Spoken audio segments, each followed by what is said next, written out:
Manchester United are going to be in the market for at least one centre-back in the summer, all right? And in my opinion, I think we need two. What I'm going to do in this video is run through the list of 4 centre-backs that Fabrizio Romano has confirmed that we are already scouting as a club. Going to take a look at their profiles. And more importantly, going to take a look at the profile of the defender that we need. If we sign someone, they have to be better than Raphael Varane. And therefore, in what aspects do they need to be very good at? I'm going to run through each individual player, compare them to Rafa Varane, and we'll have a little conversation in the comments. You can let me know what you think out of all these 4 signings, and also one secret extra one at the end. You can watch that. Let me know what you think in the comments. Drop a like on the video, and let's run through this video. But as I said, Manchester United are going to sign a new centre-back in the summer. He is going to have to be better than Rafa Varane. And I just sort of picked some main characteristics that I think, if we sign a new right-sided centre-back, mainly, we've got Lisandro Martinez down on the left, which makes a couple of these choices quite interesting that we're scouting, and I'll run through that. Look, they need to be athletically dominant, confident in possession, a high pass volume. That means, you know, they pass the ball a lot in the game, and also they retain the ball a lot. High pass volume, but also ball retention, and also strong in a one-on-one situation, because if United do play the high line next year that Ten Hag wants, that he tried to start this year, we need athletically dominant centre-backs who can cover that space in behind in a way that I don't think Rafa Varane can. Now, there are 4 centre-backs that Fabrizio Romano has said that we are looking at. Gonçalo Inácio from Sporting Lisbon, Jean Clair Todibo from Nice, António Silva from Benfica, and Edmond Tapsoba from Bayer Leverkusen. Now, we were already linked with Tapsoba from Leverkusen and Todibo during the summer. I'll speak about those 2 first before we then speak about Gonçalo Inácio and also António Silva and one more centre-back too. Let's go and talk about Todibo first. Todibo, look, have you been looking at the Ligue 1 table this season? Nice are, well, they've had the strongest start to the season they've had in a long time. 8 games, 4 wins, 4 draws, only conceded 4 goals in those games. And Todibo has been a big part of that. Playing on the right side of defence, what I'm going to do now is take a quick look. Now, look, stats are not everything, okay? But they can at least help us understand the overall profile of a player. And that's the purpose of this video. Just to get a basic level understanding of all these centre-backs we're getting linked with. Doesn't mean we're going to make a move for all of them. This is United doing their groundwork. So we're joining in too. That's what I'm doing here. We can compare here the graphs of Todibo against Varane. Obviously, the closer towards the edge of this graph, the better that centre-back is in that particular area compared to all other centre-backs over the last 365 days. And we can see that Todibo, he is attempting more passes than Varane. He's completing more passes than Varane. More progressive passes, more take-ons, more tackles, more interceptions, and more blocks. Now, Varane is better than him in terms of clearances, winning aerial duels. That's where Todibo's got a slight weakness to his game, but you can see here is more of an aggressive and progressive defender. That's what I would say by comparison of Todibo to Varane. I think that's an interesting chart and comparison to do. Todibo was a name that we were linked with during the summer when we were supposedly selling Maguire, so I'm not surprised to see his name there. And I'm not surprised to see Tapsoba's name there either. Again, in terms of ticking all these boxes, there are certain defenders who tick them more than others. Certainly, there are a couple more athletically dominant defenders than Todibo, but he's very confident in possession. Very high pass volume, and he also is pretty good in the isolated one-on-ones. Now, Tapsoba, who plays for Leverkusen, we can see down here, interestingly enough, that he's actually played the majority of his games this season on the left-hand side for Leverkusen. If we're looking at a profile, we need someone who plays on that right-hand side. Okay, we've got Lisandro Martinez. But let's compare Tapsoba to Varane. How do they compare, right?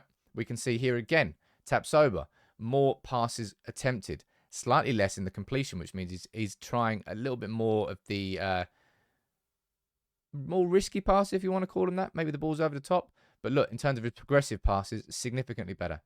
Better at bringing the ball forward. Better with take-ons, more progressive passes received, so he's going up the pitch, more tackles, similar interceptions, and, well, he's not too much of an attacking threat. Their profiles are, they're quite similar, but Edmond Tapsoba doesn't really strike me as a player who's going to be at the top of this list for Manchester United. I think we're just doing our due diligence and actually looking at potential options. Out of the 2, I think Todibo would be a better choice out of Todibo and Tapsoba. And then we move on to some interesting choices. And these are sort of, I mean, António Silva, I wouldn't say it's left field, but it would be a massive shift for Manchester United. He is 19. Tapsoba, he's 20, 24. Yeah, he's 24. Todibo, I believe, is 23. And António Silva is 19. Breaking through into this Benfica team. But he is, we go over here, he's a very aggressive and athletic centre-back.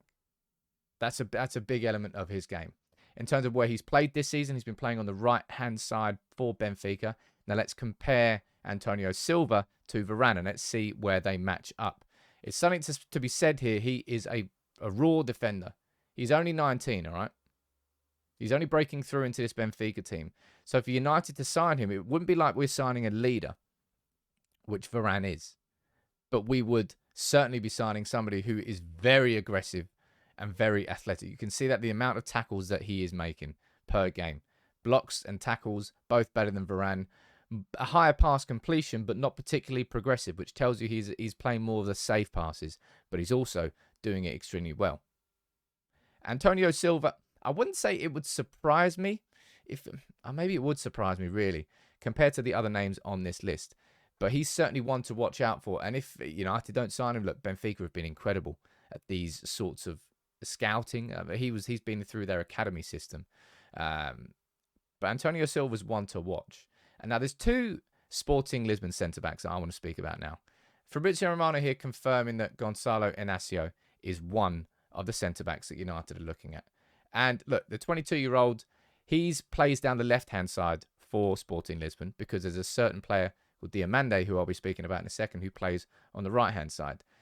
Inacio, yeah, he's a good defender. And certainly when it comes to the progression, all right? If we go back to the profile here, this is absolutely where he shines, and also he's just a very dominant centre-back, right? We go over here and we look and compare Varane here to Inacio, and you can see how good he is in terms of the passes attempted per 90, pass completion, progressive passes, progressive carries, successful dribbles, also tackles and interceptions. He ticks a lot of the boxes that Varane doesn't. Varane's more of a, I don't mean this in a completely horrible way, but he's more of a static defender. He will cover the spaces rather than being physically able to cover the man. And Erik ten Hag's kind of adopted a bit of a man-marking style, which doesn't really suit Varane. But in terms of Inacio, he certainly ticks a lot of these. Great. Tick, tick. In fact, I'll tick all four of them. But for a lot of people, there's a name that's not on this list from Fabrizio Romano that they think should be. And it's actually Inacio's teammate. Wrong one. Ousmane... Oh, my bad. Let me bring that nice and small. Nearly did it perfectly, but we didn't quite. Ousmane Diomande. Again, 19. Same age as António Silva. But if you're looking here, one thing I would absolutely say about him, probably better than all of the other ones, is the athletic dominance of Diomande. Certainly confident in possession, certainly strong in isolated number ones, and a very progressive centre-back. He is definitely one to watch, and one that I know a lot of people have been speaking about. Right, he plays down the right-hand side, so from a profile perspective, suits what United need, whereas you compare him to Gonçalo Inácio, that's Lisandro Martinez's side. So if we did sign him, does that mean we'd shift into the right-hand side? Well, wouldn't you then be better going for someone who's played on the right-hand side? And just take a look at his chart compared to Varane. Yeah, you can see. He's absolutely dominant. Passes attempted, passes completed, progressive passes, progressive carries, successful take-ons, progressive passes received, tackles. Not so that's where Varane is slightly better than him in terms of the aerial clearances, but that's what I mean about static versus aggressive defending. You don't need to make any clearances if you're going in and making the tackle first. You need to make more clearances if you're not making the tackles, you know what I mean? And we take a look over here and we can see the numbers, right? In terms of, wow, look at that. Down at it, jeez. Yeah, that's what I'm saying. He's a very aggressive defender, goes in and makes a tackle, so he doesn't need to make the interceptions and the blocks. It's a different style of defending. It's a more aggressive style of defending, which I think ticks what Erik ten Hag needs. So we've taken a look at here the profile of what other centre-back I think we need. And if we're going to sign one, it has to be someone better than Varane. And these are the names on the list so far. Todibo, Tapsoba, Silva, Inacio, and I've added Diomande into that one. Which of those 4 or 5 now would you go for? Which of those 4 or 5 do you think is best suited? United, it's October now. We've got plenty of time to do this research, and that's the concept. To do all this research, so by the time summer comes around, we know exactly who the best signing is and also the best backup, just in case that one doesn't work. Which would you choose? You let me know in the comments below, as you always do, and make sure you drop a like on the video.